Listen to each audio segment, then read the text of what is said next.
warahmatullahi wabarakatuh. Apa kabar anak-anakku?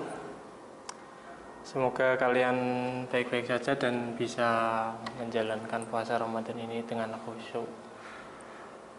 Ya, sebelum pelajaran Tauhid kelas 8 dimulai, mari kita bersama-sama membukanya dengan bacaan surat Al-Fatihah. Al-Fatihah. A'udzubillahi minasyaitonirrajim. Bismillahirrahmanirrahim. Alhamdulillahirabbil alamin arrahmanirrahim maliki yaumiddin. Iyyaka na'budu wa iyyaka nasta'in ihdinas siratal mustaqim. Shiratal ladzina an'amta 'alaihim ghairil maghdubi 'alaihim waladdallin. Rabbi firli wa liwalidayya wal mu'minina amin. Ya, pada materi kali ini saya akan menyampaikan apa yang menjadi tugas kalian selama liburan kemarin, yaitu tanda-tanda kiamat kubro atau kiamat yang sebenarnya. Seperti yang kalian tulis, tanda-tandanya ada 10, cuma urutannya berbeda-beda. Maksudnya versinya berbeda-beda. Di sini saya mengambil versinya dari kitab Fafirru ilallah. Ini kitabnya yang ngarang Syekh Munzir Nadir, ulama Nusantara asal Tuban, Jawa Timur. Sebentar, ini saya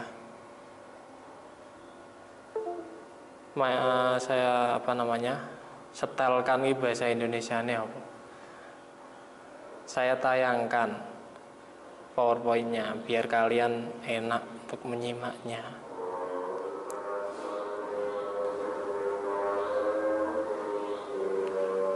Nah, anak, sekarang kita simak bersama-sama slide yang berikut ini.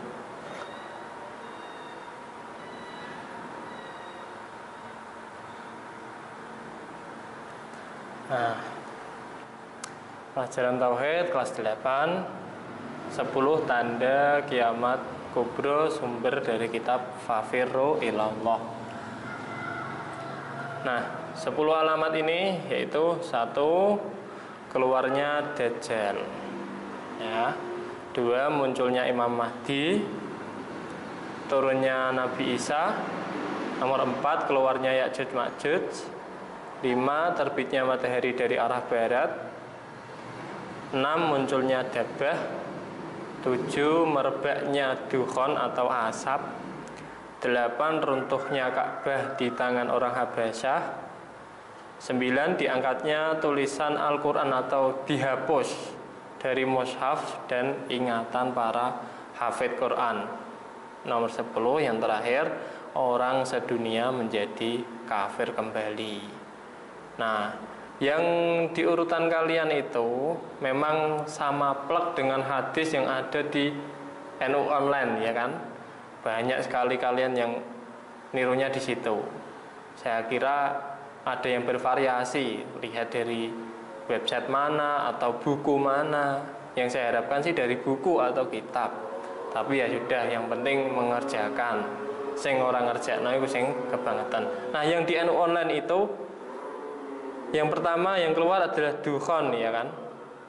Terus baru Dajjal, baru seterusnya. Nah, ini menurut kitab Fafirru ilallah, yang pertama adalah keluarnya Dajjal. Nah, saya bacakan ceritanya. Alurnya bagaimana ini saya ceritakan. Nomor 1, keluarnya Dajjal. Nah, perlu diketahui Dajjal ini sebenarnya dulu waktu zaman sahabat sudah diperlihatkan, sudah didohirkan oleh Allah. Ketika masih kecil Dajjalnya. Nah, ketika itu Dajjal kecil yang bernama Ibnu Soyad itu, kalian lihat di situ, Ibnu Soyad didatangi oleh Sayyidina Umar. Sayyidina Umar hendak membunuhnya karena wah iki Dajjal iki besok mari gegere donya, mending tak pateni saiki.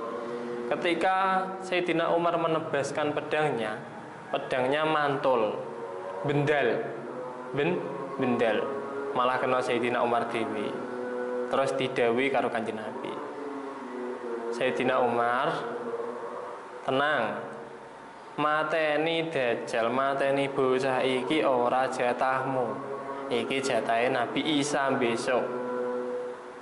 Nah setelah itu Dajjal kembali disembunyikan oleh Allah sampai besok di akhir zaman sebelum hari kiamat. Nah pada keluarnya Dajjal ini suasana dunia ini sudah tidak karu-karuan. Tanda-tanda kiamat kecil sudah bermunculan, zina di mana-mana, orang berdosa tidak malu,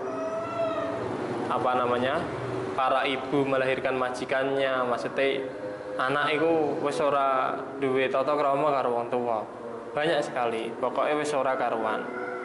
Dan juga banyak Al-Qur'an yang sudah dilupakan. Bahkan ada yang sudah sobek-sobek dibakar oleh orang kafir. Banyak, sehingga Al-Qur'an itu tinggal sedikit, mushaf itu tinggal sedikit. Nah, baru keluar Dajjal. Nah, Dajjal ini keturunan Yahudi, namanya Ibnu Soyad. Wonge gede dhuwur, besar tinggi, gede dhuwur. Nah, mata yang satunya ini rata, jadi mripate kene rata, kene ono. Nah, gambar-gambar yang beredar di internet itu salah, maksudnya link gambar ngawur, mripate siji tok ning tengah itu salah. Yang benar adalah yang satu rata, yang satu ada. Jadi bisa orang tengah.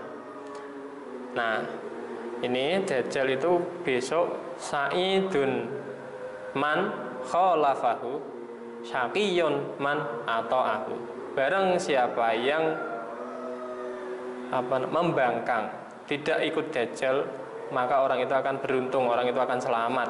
Tapi akan celaka orang yang mengikuti Dajjal. Dajjal kelak keluar dari daerah Khurasan, Iran. Negara Iran. Ibu kotanya Iran apa cah? Ana sing ngerti? Ibu kota Iran Teheran. Pertama muncul itu tingginya cuma 10 dhira. 10 dhira itu kira-kira 5 meter. Awalnya dia seperti orang soleh. Wah, ngalim epol, soleh epol, dikir dina wengi, pengikutnya akeh, sing melu akeh. Wong mukmin sing bener-bener imane kuat awalnya melu dekne. Wong dekne itu alim sekali, cara soleh sekali. Namun lama kelamaan mulai mengaku-ngaku jadi nabi. Ngaku-ngaku jadi nabi. Pas jadi nabi, ngaku jadi nabi, wong sing imane bener-bener kuat terus lunga ninggalno Dajjal. Wah iki bener-bener Dajjal iki. Wes aku mau melu wong iku neh. Setelah mengaku jadi nabi, kemudian mengaku menjadi Tuhan.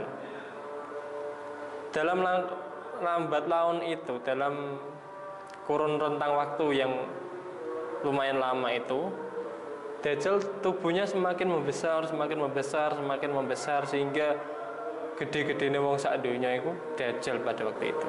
Nah, tapi kelak Dajjal berada di bumi hanya 14 bulan 14 hari. Selanjutnya di tengah huru-hara Dajjal ada Nabi Khidir keluar.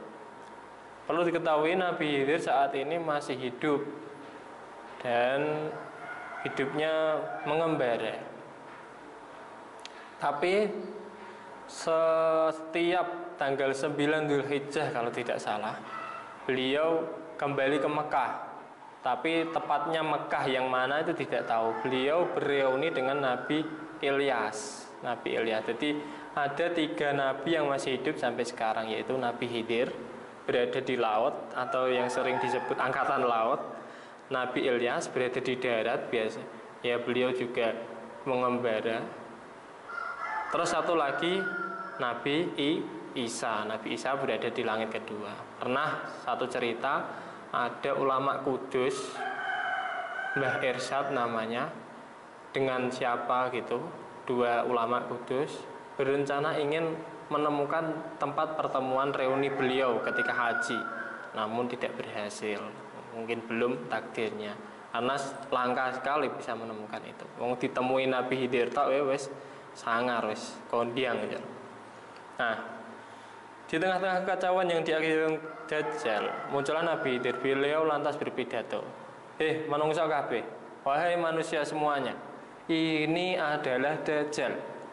Dajjal yang banyak berdusta. Di tangan kanannya ada surga, namun sebenarnya itu adalah nerakanya Allah. Di tangan kirinya ada neraka, namun sebenarnya itu adalah surganya Allah. Jangan percaya padanya, begitu kata Nabi Khidir. Nah, selain punya surga dan neraka, Dajjal juga punya keistimewaan yang lain. Keistimewaan ini dinamakan apa anak-anak? Dinamakan apa? Istidraj, yaitu sesuatu yang tidak masuk akal yang diberikan kepada orang kafir atau orang munafik, yaitu Dajjal contohnya. Setelah mendengar pidato dari Nabi Khidir, Dajjal geraji. Geraji itu menggergaji, ngono bahasa Indonesia nih. Nabi Khidir dari ujung kepala sampai ujung kaki. Bareng digeraji diuripno meneh. Nah, salah satu istidraj Dajjal juga bisa menghidupkan orang yang mati. Setelah digeraji diuripno meneh, bukane wedi. Orake kok malah wedi, Nabi Khidir malah tambah wani. Tak andani wong-wong kabeh iki Dajjal. Ngene iki wong iso nganukno aku, iku istidraj, aja ngandel. Dajjal mendengar itu marah lalu membunuh Nabi Khidir. Nah, selanjutnya munculnya Imam Mahdi. Di tengah huru-hara yang diakibatkan oleh Dajjal, pada malam 10 Dzulhijjah tahun Ganjil Hijriyah muncul Hawatif. Hawatif itu suara tanpa rupa yang semua orang di dunia ini mendengarnya dan paham bahasanya. Mbah piye iku gambarane? Mungkin nek wong Indonesia krungune ya bahasa Indonesia, wong Arab krungune bahasa Arab, wong Inggris krungune ya bahasa Inggris. Bilang begini, Hawatif tersebut suara tanpa rupa bilang begini, Imam Mahdi sudah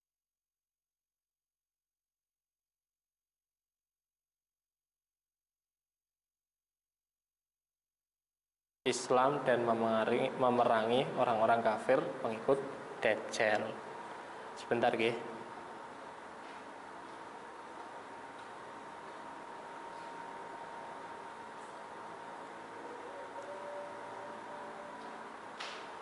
Nah, kita lanjut.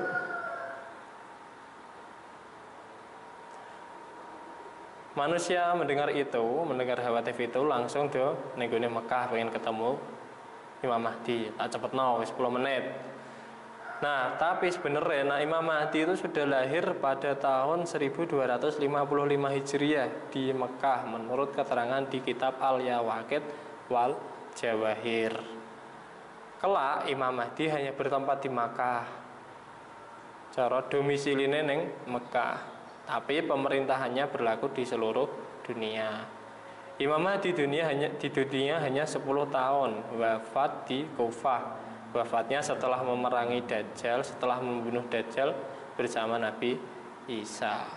Nah, ketika zaman Imam Mahdi iki pokoknya sing iso dijangkau oleh kekuasaane Imam Mahdi, uripe makmur, negara iku uripe makmur, ora ana wong kafir, pokoknya wis kepenak kabeh uripe. Nah, lanjut. Turunnya Nabi Isa alaihi salam. Ketika para mukminin lari ke Gunung Dukhan dari kejaran Dajjal, Nabi Isa turun dari langit kedua pada saat duhur. Ada satu pendapat wakilah mengatakan turunnya Nabi Isa ketika awal waktu asar di Menara Putih sebelah timur kota Damaskus. Kemudian Imam Mahdi menemui Nabi Isa di waktu asar di Masjid Bani Umayyah. Mereka lalu berzikir semalaman memohon kepada Allah agar diselamatkan dari fitnahnya Dajjal. Ketika subuh ada adzan tapi tidak tahu suaranya dari mana. Menurut satu pendapat ulama itu adzan yang dikumandangkan oleh malaikat Jibril. Dilanjutkan dengan iqamah, lalu jamaah didirikan dan Imam Mahdi menjadi imamnya. Sing jamaah ora wong loro tok, ora Imam Mahdi karo Nabi Isa bukan, tapi semua umat muslim yang ada di situ berjamaah. Berjamaah terus Nabi Isa segera memerangi Dajjal. Di Palestina pagi hari, seperti biasa Dajjal membuat kekacauan. Mendengar itu Nabi Isa dan Imam Mahdi bergegas ke sana. Melihat Nabi Isa, Dajjal ketakutan, merinding awake. Saking merindinge awake mengkeret dadi cilik meneh. Tapi ora langsung cilik, rada cilik. Dajjal juga lari ketakutan. Nabi Isa mengeluarkan petir. Dajjal dibledek. Kena petir, Dajjal semakin mengecil, ijeh melayu terus. Dalam pengejarannya, Nabi Isa nyabda bumi. Bumine diomongi, disabda. Bumi, wahai bumi. Sikile Dajjal iku ambles ana. Telanlah kaki Dajjal. Akhirnya Dajjal dengan kesulitan karena bumi ini ujug-ujug matol, ada matol kepetol, terkejar di Babilot. Babilot itu nama daerah, yaitu sebelah barat laut dari Palestina. Dan Dajjal pun dieksekusi oleh Nabi Isa. Beberapa hari kemudian Imam Mahdi wafat, tugasnya sudah selesai. Nah, dari fitnahnya Dajjal ini, mungkin nek dungu cerita kayak ngene kurang ngrasakno betapa mengerikannya Dajjal iki. Ora anggere wong iso menghindari dari fitnahnya Dajjal. Mulane iku setiap habis tahiyat akhir kalian disunahkan untuk membaca doa Allahumma a'udzubika min fitnatid dunya wa min fitnatil maut wa min fitnatil kubur wa min fitnatil masihid Dajjal. Kon donga berdoa dari fitnah-fitnah, minta berlindung dari fitnah-fitnah dunia, alam kubur dan fitnah-fitnahnya Dajjal. Zamannya Nabi Isa ini saya persingkat ya. Nabi Isa memerangi orang-orang kafir, menghancurkan salib kabeh dijur, patung kabeh dijur sampai tidak bersisa. Dan Nabi Isa membunuh babi itu haram, najis, pokoknya ora ana sisi positifnya. Makanya dibunuh dan juga membebaskan pajak. Zamannya Nabi Isa besok tambah makmur neh, kayak zamannya Imam Mahdi, bahkan tidak ada pajak. Seorang bayar pajak kabeh wong sugih kabeh. Ngasih zakat bingung karena tidak ada orang miskin, orang fakir yang dizakati. Nabi Isa saat khalwah di Sungai Jaihun menerima peti dari Allah yang berisi Al-Quran dan kitab-kitabnya Syekh Abdul Qasim Al-Qusairi. Syekh Abdul Qasim Al-Qusairi dalam suatu cerita yang disampaikan oleh Mbah Yai Ma'ruf Irsyad dulu mengarang kitab tapi beliau tidak tahu apa judul kitabnya dan beliau tidak tahu lagi mengarang apa. Ketika sudah selesai mengarang, kitab tersebut dibuang ke laut. Nah, kitab inilah yang besok akan diterima oleh Nabi Isa untuk dijalankan. Dalam memerintah Nabi Isa menggunakan syariatnya Nabi Muhammad SAW. Tapi belum sempat menyampaikan semuanya, muncul kabar dari Jibril bahwa Ya'juj Ma'juj telah muncul. Nah, Ya'juj Ma'juj ini sebenarnya manusia biasa, cuma bentuknya aneh-aneh. Dan Ya'juj Ma'juj ini itu sudah ada di zamannya Iskandar Dzulqarnain. Ya, kira-kira yen lah. Ini saya bacakan di kitabnya ya. Ya'juj Ma'juj bertempat di jeroning jurang, di jurang yang lebarnya 150 hasta, 150 hasta. Jurang tadi diapit Gunung Amlas dan Gunung Mungkotek. Gunung Amlas itu bukan nama ya, tapi sebuah istilah. Mbok luru ning peta Gunung Amlas ora ana, karena ini gunung gaib. Gunung Amlas, gunung yang tidak bisa diambah. Pokoknya diparani menungso karena banget lunyone, banget licine. Gunung Mungkotek yaitu gunung yang mburine wis ora ana apa-apa kejaba segara. Gunung Mungkotek itu kayak jurang nih. Di setelahnya itu tidak ada apa-apa kecuali segara ki laut. Di antara gunung tadi dipageri, wis ning ngene jurang, ning ngene gunung, jeh dipageri karo pager yang dibuat oleh Iskandar Dzulkarnain. Nah, pager tadi dari timah panas yang dibakar sampai meleleh. Kejadian ini loh ada tahunnya ternyata. Tahun 1530 sebelum Hijriah. Hitung dhewe 1530 Hijriah. Sebelum Hijriah. Maaf. Nah, selama ini sampai pada detik ini, waktu ini, Ya'juj Ma'juj terus berusaha membolongi pagar itu. Nek ono adzan bolongannya balik. Nah, ini sudah kalian dengar pasti ceritanya. Nek bengi aso, saya esuk nek esuk bersubuh ngono kuwi dibolongi meneh. Kok zuhur balik nek. Seperti itu terus sampai ketika nanti tidak ada adzan pada akhir zaman ini. Ya'juj Ma'juj muncul karena temboknya sudah jebol. Nggih. Terus saya bacakan yang di sini nggih. Ya'juj Ma'juj adalah manusia keturunan Turki, anaknya Sanaf bin Yafes bin Nabi Nuh. Jadi buyute ya, cicitnya Nabi Nuh. Jadi keturunan Nabi itu belum pasti soleh, belum pasti menjadi nabi nggih. Bentuknya aneh. Ana sing kaya tawon, tapi dhuwure 120 hasta. 120 hasta itu kira 60 meter. Ada yang telinganya besar sekali, sampai-sampai nek turu sing siji tinggo lemek, sing siji tinggo kemulan. Ada yang tingginya cuma sejengkal, tapi iki telu iki kabeh penggene ngrusak. Pokoknya kacau. Nah, ora bakal mati nek durung mahnak 1000. Bayangno iki kaya apa. Dan jumlahnya Ya'juj Ma'juj ini melebihi jumlah manusia pada saat itu. Dunia benar-benar kacau. Lanjut nggih.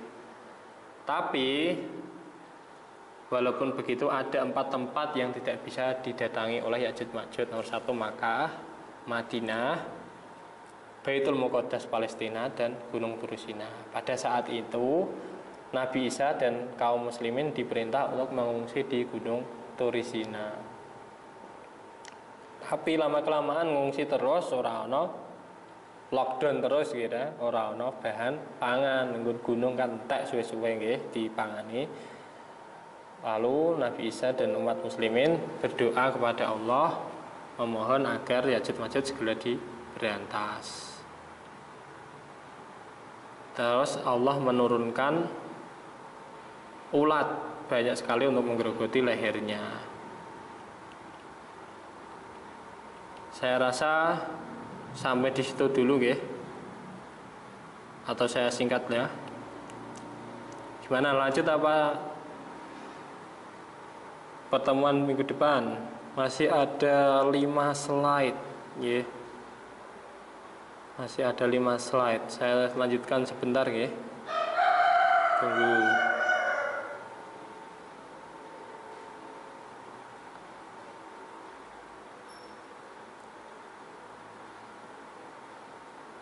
Nah, langsung ke tadi berarti sampai di mana? Matinya Ya'juj Ma'juj nggih. Nih.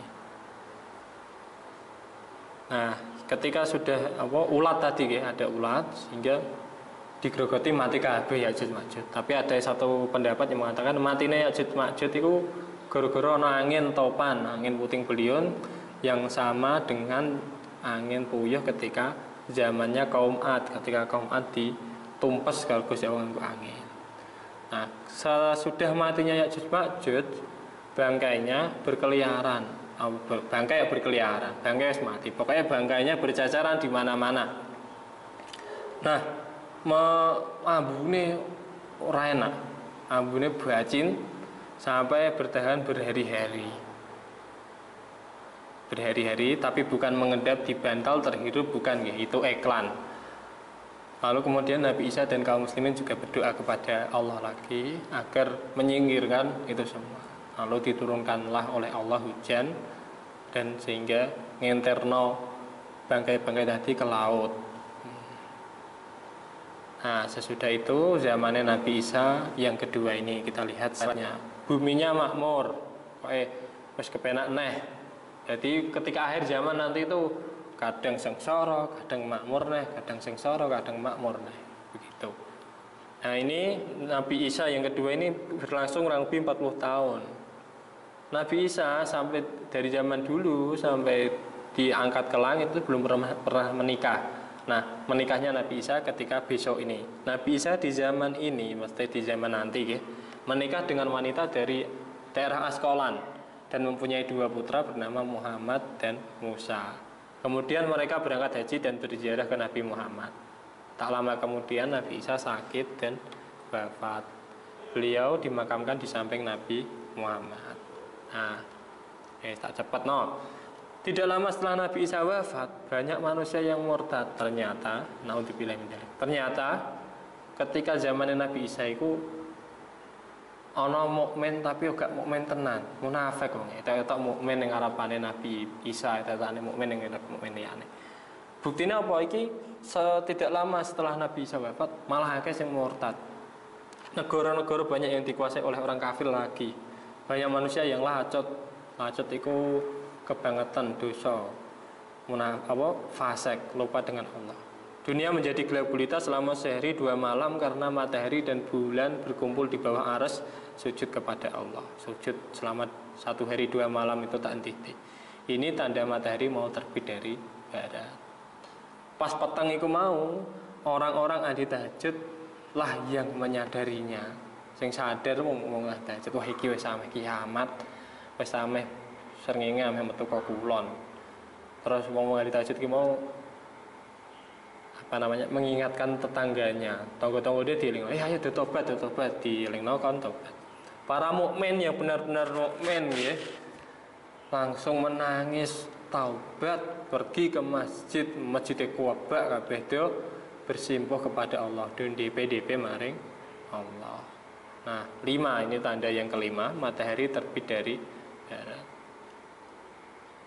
Nah, ini ya.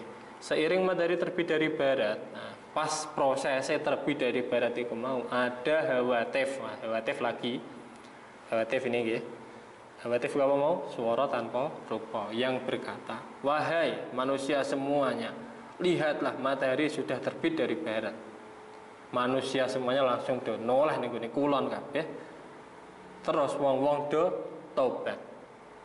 Tapi itu semua tobatnya wong-wong mau ketika matahari terbit sama barat percuma karena pintu taubat sudah tertutup. Di sini ada hadis, innallaha azza wa jalla yabsutu yadahu bil laili yatuba musii'un nahar wa yabsutu yadahu bin nahari yatuba musii'ul laili. Intinya sesungguhnya Allah itu sudah melapangkan pintu taubat di waktu malam untuk pendosa-pendosa yang pagi hari. Jadi wong sing dosa ning esuk, Gusti Allah wis buka pintu taubat lebar-lebar ning ngene bengine. Wa yabsutu yadahu bin nahar, dan Allah buka pintu taubatnya ketika pagi hari untuk orang-orang pendosa yang di malam hari. Sehingga ketika matahari terbit dari barat, ini semua langsung pintu taubat ditutup. Jadi pintu taubat ditutup itu ketika 2 hal. 1, matahari terbit dari barat. 2, ketika ketika nyawa kita kan goroan, sakaratul maut. Contohnya kayak Fir'aun ketika ditenggelamkan Allah, meh mati sakaratul maut. Fir'aun muni la ilaha illallah, tapi itu sudah nyawane wis tekan kene. Mendengar itu Allah terus kira-kira ngomong ngeten, kowe ket kae dikandani Nabi Musa orang ngandel, malah saiki tobat. Wis ora tak trima tobatem gara-gara nyawane wis mentek, wis tak tutup pintu tobatnya.